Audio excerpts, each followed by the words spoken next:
Photo photo ना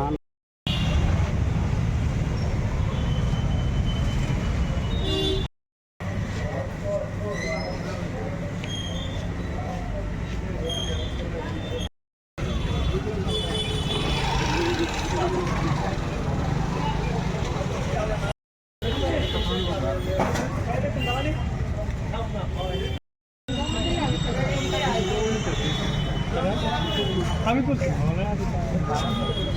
আর সব আছে না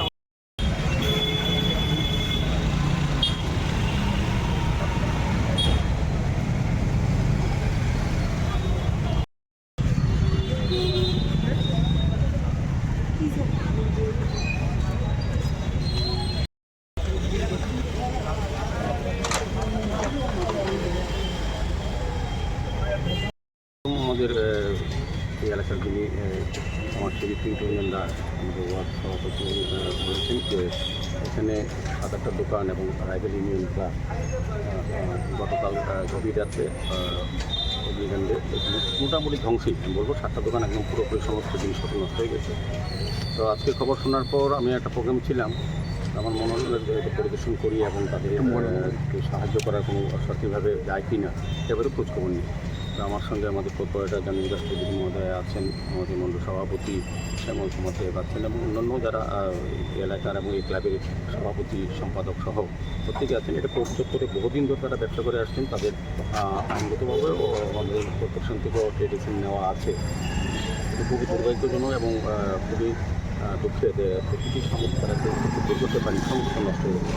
আমি এসডিএম সাহেবের সঙ্গে কথা বলেছি, ওনারাও এনকোয়ারি করেছেন, অলরেডি তহসিলদার পাঠিয়েছেন, স্টাফ পাঠিয়েছেন। এটা এনকোয়ারি করতে তারা জমা দেবেন, আমাদের আলোচনা মিউনিসিপাল কর্পোরেশন থেকে আমার ইঞ্জিনিয়ারও দেখবেন।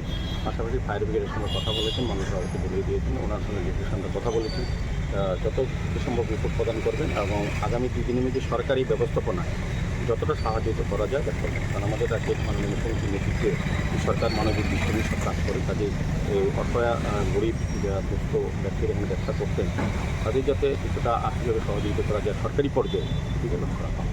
আনুমানিক ক্ষতির পরিমাণ কত?